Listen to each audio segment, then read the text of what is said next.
Herb. Herb is a plant. I mean, herbs are good for everything.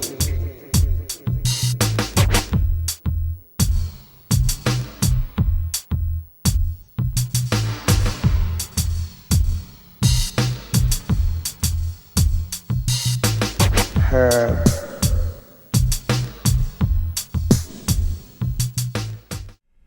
Welcome to Eugene Cannabis TV. You made the trip. We got Jeremy and Dank here, and we got some stories, things, local news, statewide news, all on the cannabis front. We're educating about cannabis issues.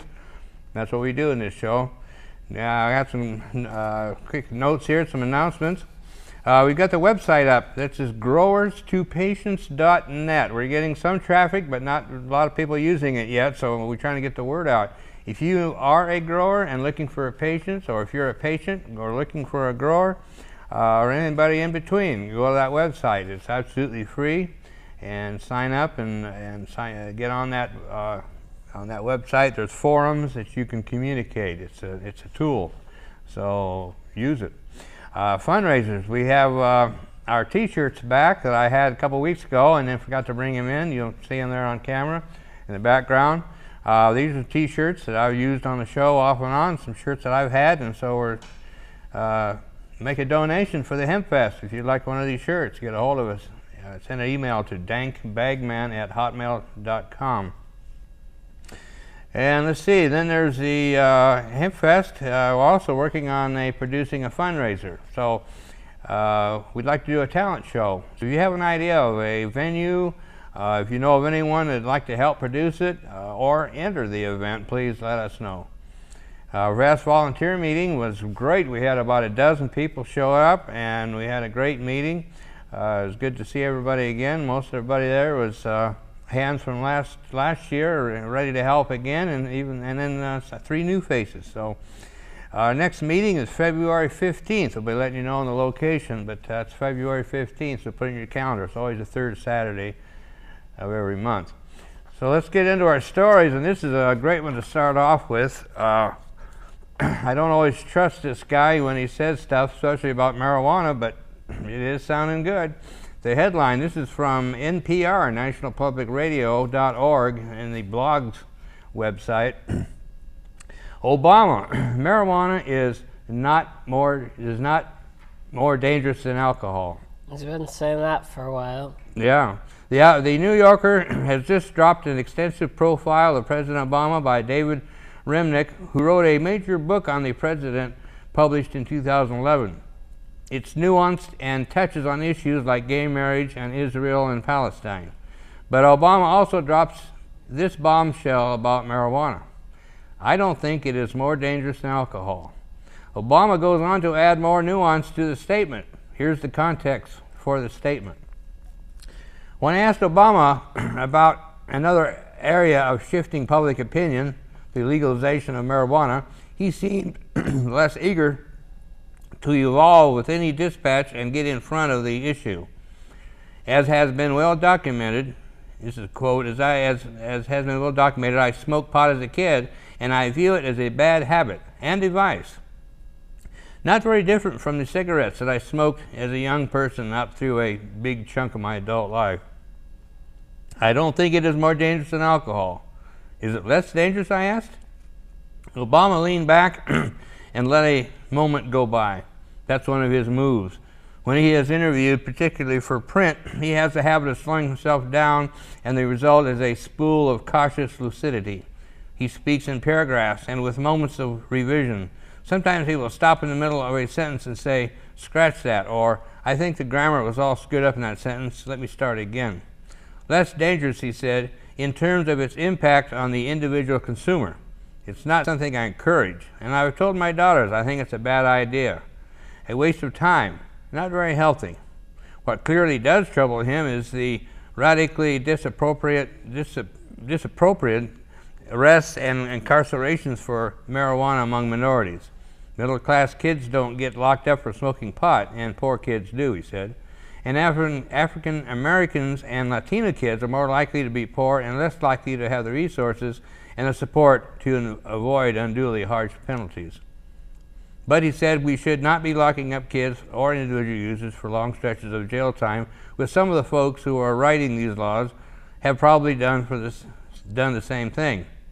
Accordingly, he said of the legalization of marijuana in Colorado and Washington that it's important for it to go forward because it's important for society not to have a situation in which a large portion of people have at one time or another broken the law and only a select few get punished. Exactly. Exactly. Yes. So they're saying we'll let you check over to read the whole piece. So anyway, so that's the good news. Let's say if he sticks with that, well, time will tell. In the past, he's made some comments that didn't seem to be true regarding cannabis. So we'll wait and see. And you want to In read his first presidential address, he said that he thought that we should talk about legalizing marijuana, and it's this long and it hasn't happened at the nation level yet. Right. Yeah. He's something we could talk about. But yeah. So time will tell. And in another kind of an interesting turnabout. This is from the Las Vegas Sun. You want to cover that one, Jeremy? You can read that. You can read that. All right. Legalized marijuana. Legalized medicinal pot has a new supporter, Harry Reid. Several Nevada municipalities are issuing moratoriums on medical marijuana dispensaries, but Harry Reid thinks they should be moving in the opposite direction, towards making medical pot legal. If you'd asked me this question a dozen years ago, it would have been an easy answer. I would have said no, because marijuana leads to other stuff, the Senator Majority Leader told the Sun today. But I can't say that anymore. I think we need to take a close look at this, Reid went on. I think that there are some medical reasons for marijuana. Reid, who is a member of the Church of Jesus Christ of Latter-day Saints, is not one who normally rushes to embrace controversial substances. I've never tried it, he initially joked when the topic of marijuana was raised in today's interview. But Reid described his evolving opinion on medical marijuana by citing the stories of individuals whose ailments found no other relief but in smoking pot. People he's heard about on the news, and people he's known personally. There is one case in particular about the only son of a Las Vegas elected official whom Reid did not specify by name, who had severe kidney failure, losing not just one but 2 kidneys while a college student. He was so skinny and doing so poorly, and somebody told him and his mom, you should smoke some marijuana because one of the side effects is you get the munchies. You get extremely hungry, Reid said. He tried it, and sure enough, he was able to eat for the first time. First time he got hungry. So I thought, there might be some medical reasons for taking another look at this. Reid cited CNN and NPR reports about children suffering from seizures as well to make the case that over the past several years he'd come to think that marijuana seemed a sensible and humane treatment for people suffering from particular conditions with no other treatment or cure. Currently, Las Vegas, Henderson, and Yerington have placed moratoriums on applications, permits, and licensing for medical marijuana dispensaries while they figure out how to regulate the industry. Council members voted unanimously for the Las Vegas moratorium in September, cited concerns that marijuana still was considered a Schedule I controlled substance by the federal government, is what they're referring to there. The debates in the Nevada municipalities are taking place against a dynamic national backdrop. At least 20 states, as well as the District of Columbia, have legalized some form of medical marijuana use, and at least 6 other states have legalization to do the same pending. In Nevada, voters approved question number 9 in 2000, amending the state's constitution to recognize the medical use of marijuana. The law took effect October 1st, 2001. Nevada's local moratoriums on medical marijuana are also coming at approximately the same time as another western state, Colorado, experiments with the country's first legalization of marijuana for recreational use. Reid stressed that his opinions only pertain to medical uses of marijuana, and he waved off a question about whether Nevada should follow Colorado's lead. I don't know about that, Reid said. I just think that we need to look at the medical aspects of it. But Reid did say that he thought the current legal system for prosecuting and sentencing marijuaners was extremely flawed. I guarantee you one thing, we waste a lot of time and law enforcement going after these guys that are smoking marijuana. So Senator Reid, Democrat, finally is coming around on that one. So we're going to take a break here, and we'll come back on part 2 with some more stories, and we got a special treat. Our friend Joseph Canfield is here with another one of his published letter to the editor. So we'll be right back. Don't go away. Are you tired of following all the rules? Ready to let loose? Have a little fun? Sounds like you need to. Get high. And with Narcomex Incorporated, your direct-to-consumer drug trafficking solution, you can. Narcomex values your business. That's why we're your #1 supplier of drugs, and you're our #1 consumer.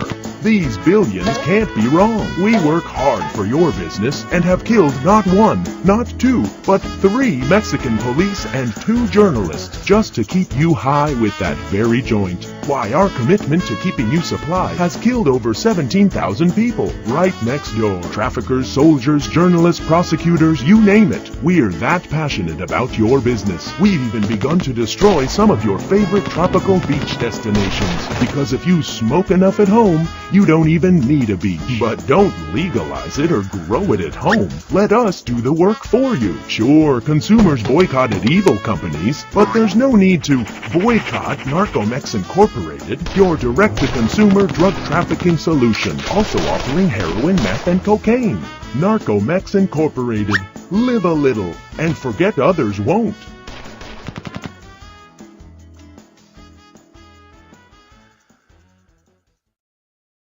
Welcome back to the second segment of the Eugene Cannabis TV, and you made the trip once again. We had some interesting news stories earlier, and now we're going to talk about, our last story was about Harry Reid finally deciding that medical marijuana is okay after all. So this one is out of Washington State. This is from the Associated Press via ABC News, written by Gene Johnson. Washington State top lawyer, cities can block pot. Cities and counties can block licensed marijuana businesses from operating within their borders. Washington State's top lawyer said Thursday in a much anticipated legal opinion that complicates the state's efforts to undercut the black market for pot. Attorney General Bob Ferguson determined that the state's voter-approved measure legalizing recreational marijuana allows local governments to adopt the rules that are more strict than those set out in the law, up to and including outright bans. Yeah, Corvallis is trying to do that. Exactly. Thank you for pointing that out. Yes, Corvallis and Albany actually are both trying to do that. And I would announce the meeting for Corvallis, but unfortunately it's tomorrow, and you won't be seeing this till the day after. So, but yes, city council meetings, and they'll be discussing it. So we're trying to rally patients and supporters to those meetings. So we'll see how that turns out, and we'll be letting you know. The Attorney General went on to say, although the law establishes a licensing and regulatory system for marijuana producers and retailers, in Washington State, it includes no clear indication that it was intended to preempt local authority to regulate such businesses, the opinion stated. The opinion is not legally binding, but considered influential as local governments figure out how to handle pot businesses. The issue could land in court. I'm pretty sure it's going to land in court.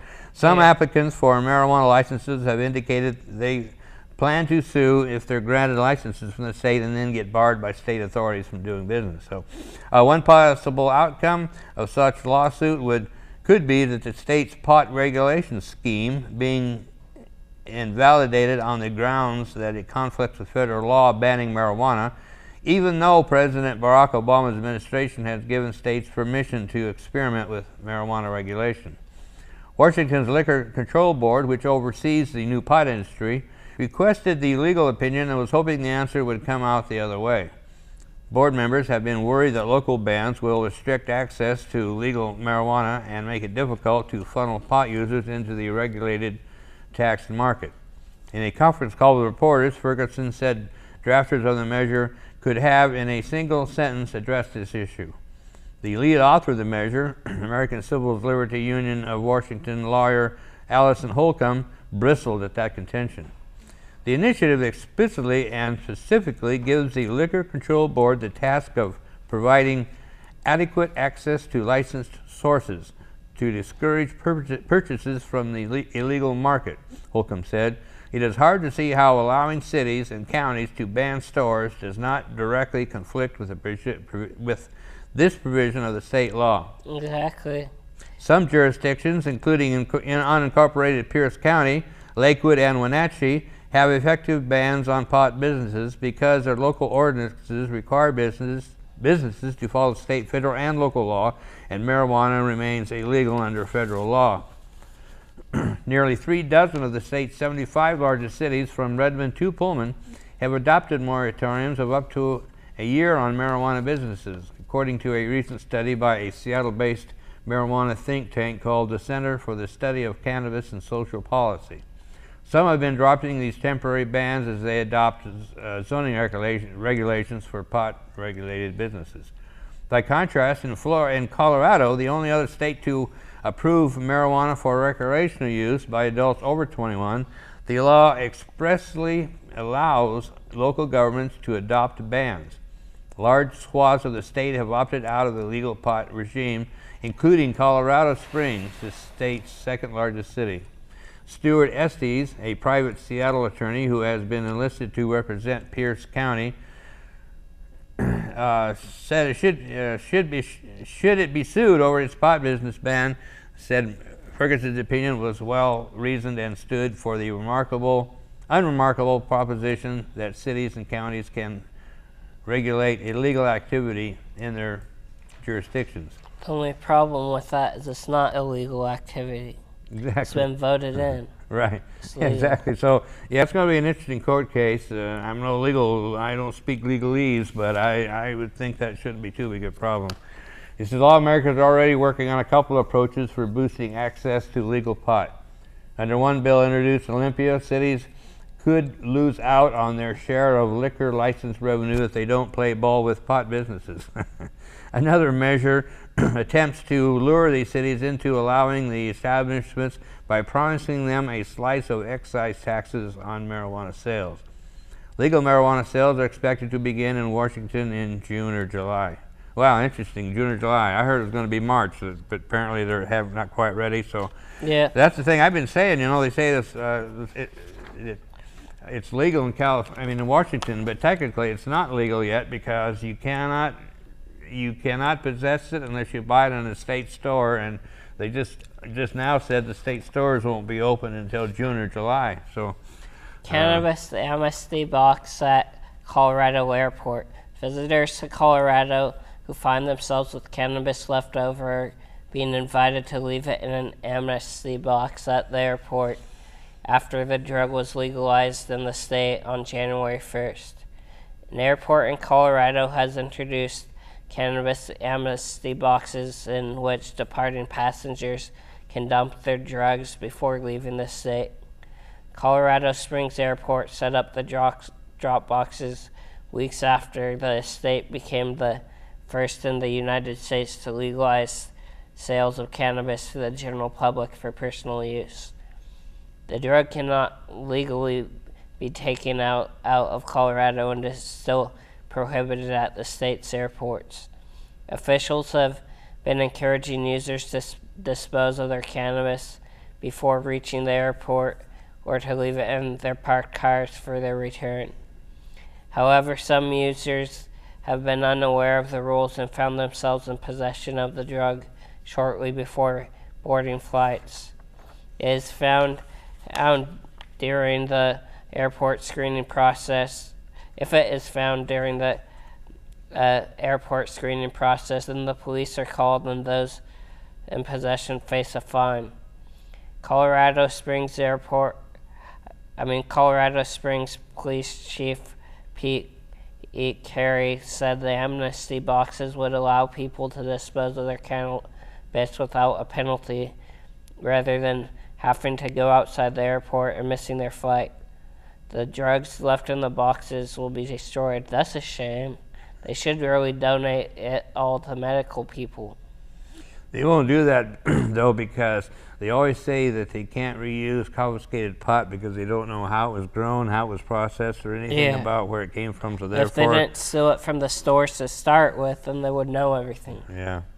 So go ahead. Colorado's biggest airport, Denver International Airport, has banned the drug from its premises. Eagle County Airport is also considering amnesty boxes. An airport spokesperson told NBC News, what we don't want is them throwing it in the trash can, then you can have other people digging through the garbage. That's a good point. So, yeah, that's kind of comical. They actually got their big green, brightly painted green boxes that people can drop off their medicine. And I want to speak real quickly about a poll. This was on katiekurick.com. This is a poll that's on her website. Do you support legalizing marijuana for recreational use? And it came back with 90.8, almost 91% yes, and 9.9% no. So overwhelming. Of course, that is an internet poll, so we can't talk about how accurate it is. But anyway, it's heartening to hear that, I guess. So we don't have time for our news headlines, but stopthedrugwar.org is the website, and a couple quick headlines. Marijuana legalization will hurt Mexican cartels, but how much? New Hampshire House passes a marijuana legalization. And this is a really big, I think. Alaska Marijuana Legalization Initiative poised to make the ballot. They've handed in more than 50% more signatures than they really need. So that's just just a few of the news. Thanks a lot. We'll talk to you next time. Welcome back. We have the third segment this year. This is our segment 3 of our 2 segments. Anyway, we have our friend Joseph here, Joseph Canfield. Joseph has been coming on the show for quite a few years now. Joseph is a head injury victim. Has his frustrations, and a big supporter of cannabis, medicinal cannabis. And Joseph has additional problems of being a head injury victim. People think that he's under the influence of something. He was trying to get into a courthouse to support a friend of ours, and their security was trying to tell him that he wouldn't let him in because they thought he was been drinking. So and I don't drink, so I was I was using that as an opportunity to voice some frustrations. Right. So there were some raised voices, to be sure. Yeah. So that's kind of frustrations. You know, we all have frustrations, and Joseph's are even worse because people are you know. They are worse because I go through them every day. Yeah. And I got to fight them 24/7. It seems like. And I'm just tired of fighting. I'm tired of this conflict / competitive nature or competitive environment evolution is at right now. I want to start getting along, and marijuana is the way to do it. It's the best thing out there. I don't even like calling it a drug. It's an asset. I always like to say it's a plant with a drug in it. Yeah. So anyway, Joseph has written quite a few letters to the editor, the Register Guard, and had majority of them published. And so this is his latest one. It was published December 24th. And again, it's Register Guard. The title was Marijuana Can Relieve Suffering. People use cannabis medicinally to produce hope and joy, which helps them cope with physical and emotional distress in the face of sometimes seemingly insurmountable life conditions. Joy is the outward expression of the internal state of homeostasis. Homeostasis, thank you. I needed like help. The part of you that regulates your temperature and everything else. Okay, you're right. Way deep down inside. Life is best experienced with as little suffering as possible. Marijuana is an aid that tilts the playing field in one's favor. Suffering doesn't build character and is bad for the brain. It's bad for brain health. Cannabinoids help treat that. Joe Canfield, Eugene. So good job, Thank Joseph. you. Yeah, that's you. great. But I want people to start realizing, you know, it's been known for a long time that marijuana does good. Okay, it's the money thing. It's the greed thing. Okay, start raising your voice. Start being loud. Start being direct. It's all about the money. You want to know the truth of anything? follow the trail of money. And the trail of money here is terrible. It really is. It stinks to high heaven. Let's get it straightened out. I'm real happy with the way the movement has gone lately and everything, and I'm real excited about it. There's a reason the collective ego often calls marijuana smoking getting high, because you get high. You get higher than the other stuff in life. That's right. Yeah, that's right. And we talked a little earlier about Joe and I were talking earlier about medical use, and Joseph was saying we're agreeing that all use is medical use. Right. It's all medical use. What is recreational? You're smoking a joint while you're going bowling or something like that, or at major sporting events, smoking out, and then playing the second half. I mean, what is recreational? It's all medical. It's all good for you. Exactly, and it's wholesome. Yeah. It's a plant, and I've always said that, you know, what they should do is legalize anything that's naturally produced, and that would be cannabis, you know. Oh, of course, that would absolutely. eliminate hash, unfortunately, because it's processed. Mm. But anyway, it's definitely a plant, and it's beneficial, and we just keep trying to spread the word about it. Tell us briefly how it helps you in your life, as far, you know, how does it actually help you? Well, first of all, I rage a lot in the morning, and like I wake up in the middle of the night and I start to rage. And where I'm at is Ulehorn Shelter Care. I'm in a brain injured facility. I have my own apartment. It's real nice. I'm real comfortable. I love the people there. It's really cool. I'm real thumbs up for Shelter Care Ulehorn program. Having said all that, what was the question you asked? I want to ask you how cannabis helps you in your life. Well, when I rage, it calms me down. And unfortunately, I cough a lot because I've smoked it for a long time, and I've smoked cigarettes since I was like young, almost 40 years ago. And so my breathing ain't so good, but I still do it because it makes me feel so good. These are the three things in life you need: acceptance, enjoyment, enthusiasm. Perfect. Acceptance, enjoyment, enthusiasm. Don't worry about the rest of the stuff. Acceptance, enjoyment, enthusiasm. Perfect way to end the show. Thank you, Joseph. We've just run out of time. Thanks for coming on.